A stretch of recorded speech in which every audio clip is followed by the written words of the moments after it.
beautiful people. How are we doing today? We are back and I am elated to be back, right?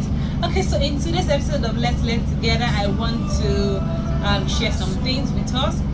I want to talk about destiny fulfillment, and I want to speak on dreams as well. Okay, first off, let me talk about dreams. Sometimes you might, when I say dreams, not all the things that you anticipate. I'm talking about the spiritual form. I'm talking about when you sleep, dream in that form, right? Okay, so sometimes I've had somebody one time say that, okay, I had a dream and I'm scared that it might come to pass, and because of this, I'm not going to do certain things. I'm trying to be careful. Now, I want to quickly address that sometimes certain dreams might not be from God, right? Certain dreams might not be directly from God. It might not be that you're receiving directly from God. It could be the devil, it could be God, and it could be your own subconscious mind, what you've projected in your mind. That's what you're dreaming about, what you carry heavily in your mind. And sometimes I've heard people say that I wasn't thinking about this, and I still had the dream because it's already registered in your subconscious mind. That's why you're dreaming about it. Now, don't make the mistake of, because you've had a particular dream, because of this. Sometimes, yes, dreams come in form of warning, but don't deprive yourself of certain things, or don't even deprive yourself of trying out certain things because of the dream you've had.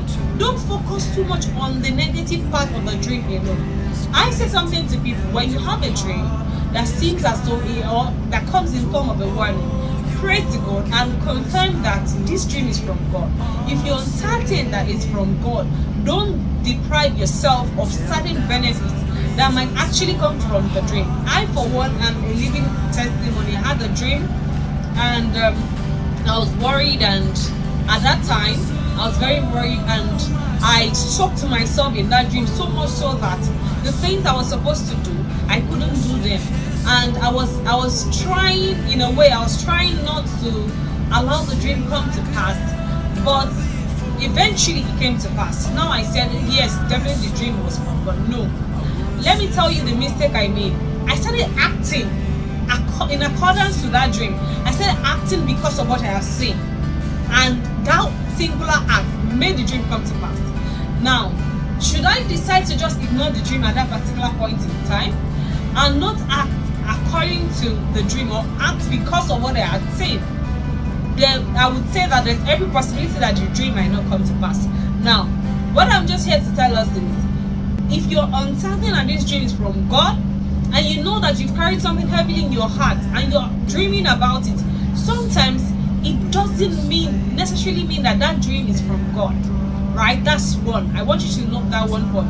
And secondly, if you're uncertain, you can easily go back to God and pray for assurance, reassurance.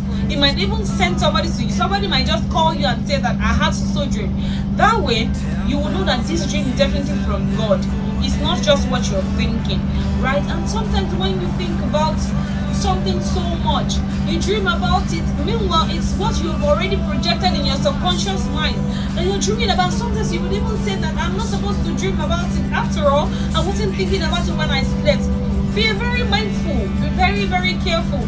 Because at the end of the day, you say because you've had a dream and it's already so heavy in your heart, you begin to act in accordance to the dream, and eventually the dream comes to pass. But sometimes when you just pray and you're intentional about not letting the dream come to pass, right, you realize much later that it's just because you had it so heavy in your heart. And you would realize so later that the reality of what God has in stock for you might not be the same thing that you saw. It could be anything. The enemies are waiting for a weak time to strike. So you have to be very wise to develop certain strategies for certain things, for you to be able to face certain things.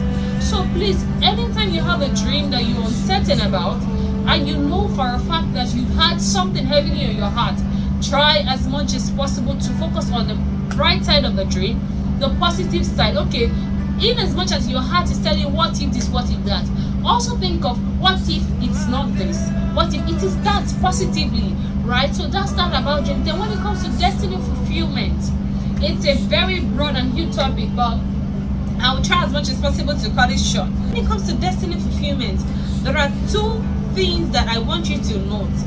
You have your role to play, and God has His to play. I'm going to repeat that. You have your own role to play, and God has His own role to play as well, right? First of your own role.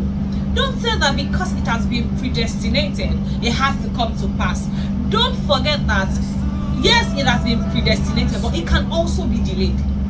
That's a possibility. Secondly, yes, it has been predestinated, but it may not come to pass if you're not careful. There are a lot of wasted destinies, aborted destinies in the cemetery. If you go there, man, I'm telling you the truth. This is what is happening spiritually. So don't say because it has been predestinated, it will definitely come to pass. Don't forget that it can also be delayed. The delay happens. Sometimes when the destiny eventually comes to pass, it's almost like it never came to pass because you're not excited about it. It's not the time that will be honorable. Let me put it that way. It's not a time that you would want it. Say somebody that, yes, you've been predestinated to have children, but you have that child. This is not to say that people's testimonies are not good, or no, that's not what I'm saying. I'm just saying that there is time for everything, Even the Bible states that there is time for everything, a time to die, a time to cry, there are times and seasons for things. Let me just put it that way. So I'm not saying that people that give birth at an old age is their fault or anything. No. I'm just telling us, I'm just trying to enlighten us on this particular thing that, take for instance, somebody that gave birth to a child at the age of 55. Yes, you're supposed to give birth to a child. You are eventually giving birth to that child. But look at the age. You would start training that child at an old age, and you start striving for a lot of things which you could have done at an earlier age, and you would be agile. You'll be able to train the child in good strength the way you're supposed to. So back to what I was saying, when it comes to destiny fulfillment, it can also be delayed. So I want us to wisen up. I've heard a lot of people say that if God says it's like this because it has been written or it's been predestinated, it's going to happen. Don't be deceived. My brothers and sisters, I tell you that destinies can be delayed, if not aborted. You need to wake up. You need to pray about these things. You need to pray. You need to develop strategies. You need to know when to talk, when to speak. You need to know when to pray. You need to know when to act, and you need to know when to walk away. Yes, you need to know when to walk away. It is when you play your own role effectively that all of the things that God is supposed to do, what He has been predestinated, will come to pass, will manifest. I've heard one of the top pastors of, let me say, Elijah of our own time. I've heard him say that at some point he knows that the family he is from, they don't do certain things. They don't, they don't pass certain boundaries. And when the thing happened, he didn't tell anybody. He kept it to himself until the thing manifested, and people started asking him, why didn't you do this? Didn't you know before? He had to apologize. Now, what I'm trying to say, he could have easily shared it because yes, it's been predestinated that it's going to be great in life. But he didn't deceive himself. He didn't fool himself. He had to keep it. He played his own role. He played his own part. So when it comes to destiny fulfillment, please note that in as much as you're trying to convince yourself that if God says this, if God says that, we are so quick to use that word, what will be. Please don't be deceived that you also have, in as much as God has his own role to play because He has promised. Yes, because it's been predestinated. You also have your own role to play. Like I said, know the rules when it comes to destiny fulfillment. Know when to speak. Know when to pray. Know when to act. And above all, know when to walk away. In life, everybody has to choose a battle to fight. Know which one you're going to choose. Know which one you're going to walk away from. So that your destiny is not aborted. So know when to speak, know when to pray, know when to act, and know when to walk away. I hope that this short message has blessed our lives, and don't forget to share, like, and subscribe. subscribe. Stay tuned and God bless you. Bye.